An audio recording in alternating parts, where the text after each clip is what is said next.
Bulaga!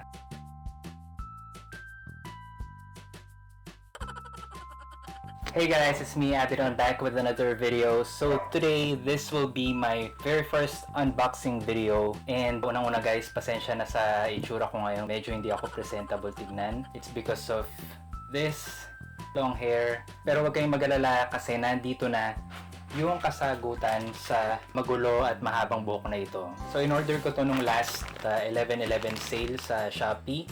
Ito yung Wahl Super Taper Clipper. Hindi ko napapatagalin pa. Unbox na natin to.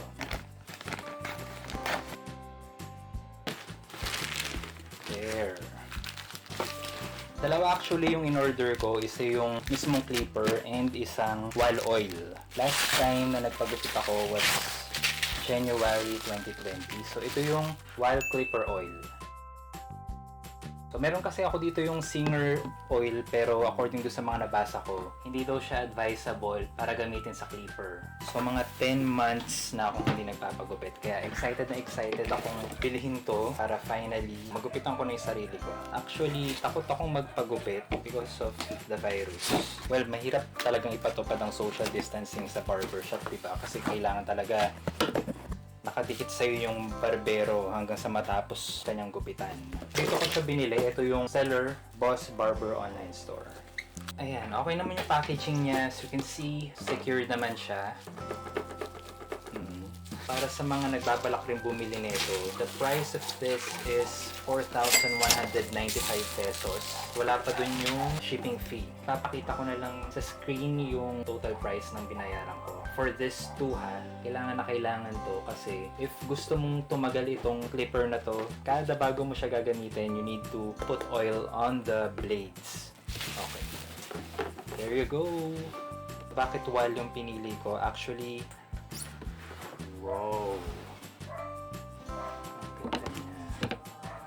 Ito kasi yung brand na talagang subok na, and ito yung ginagamit ng mga sa barbershop talaga. Ang dami kong nababasang comments sa mga barbero mismo. I even joined a Facebook group ng mga barbershops, and ito talaga yung brand na ginagamit nila. And according to them, talagang tumatagal ng mga 10 years, more than 10 years kung talagang aalagaan mo siya. So, pagbukas natin, ayan, meron siyang guarantee, parang warranty. And then this, kita doon sa ano eh. Tapos ito yung another manual. Ayan. Wow. So let's start with, this is the barber's comb. Maganda naman siya. Ito, design na lang para maganda yung grip mo doon sa comb. Okay, so meron siyang mga guide combs or blade guard, clipper guard, attachments. You have number 1, this is 1/8 inch. Ayan, nakalagay naman na dito. Meron siyang label.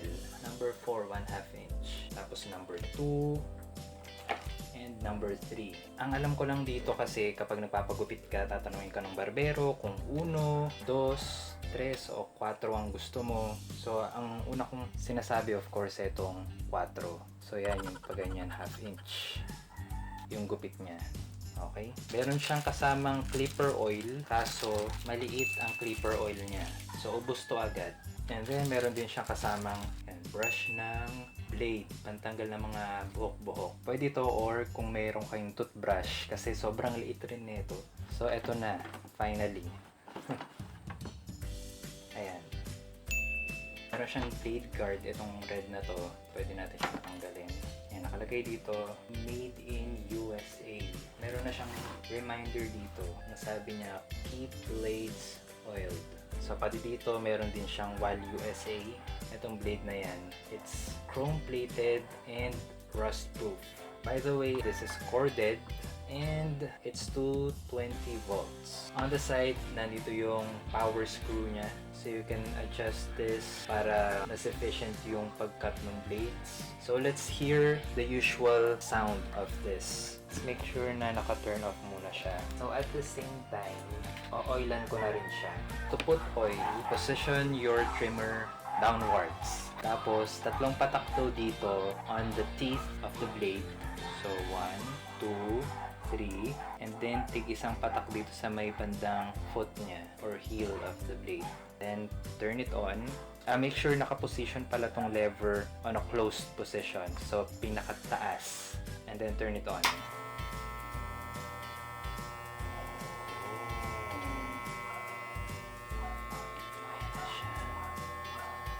For 1 minute, let the oil spread on the blades.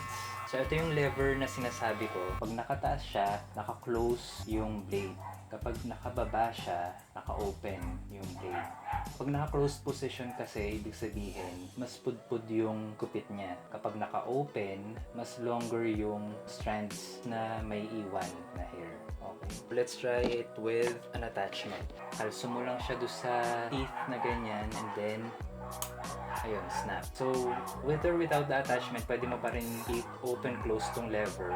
Yan. Ginagamit kasi itong lever na to sa paggawa ng fade na sinasabi ng mga barbers. Yung pag pinupudpud nila yung dito sa side, dapat smooth yung transition ng hair. Wala dapat lines na nakikita. So, gradually, i-open mo yan para humahaba yung strands na naiiwan. Okay, so try nga natin sa balbas ko.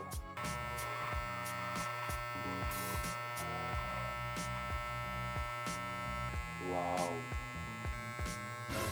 So far, maganda siya. And mukha naman siyang heavy duty. Mukha siyang original. Merong variety nito na cordless. Easier to use. More expensive than this one. Pero, I don't know.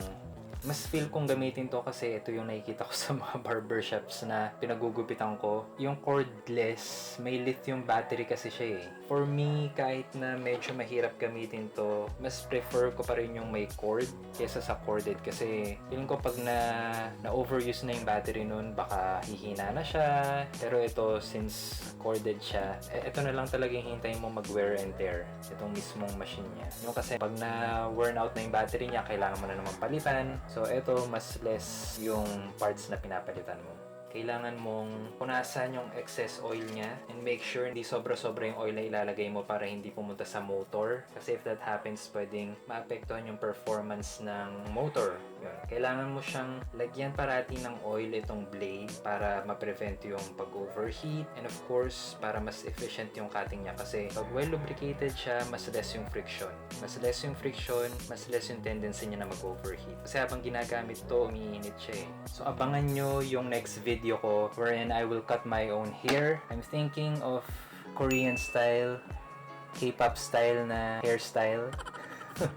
So that ends our vlog. If you have any information that you want to share about Wahl clippers or clippers in general and how to use them, comment it down below. And also, please, kung di pa kayo nakasubscribe, please do subscribe. And again, thank you for watching this video. Until next time, this is Abidon. Bye-bye!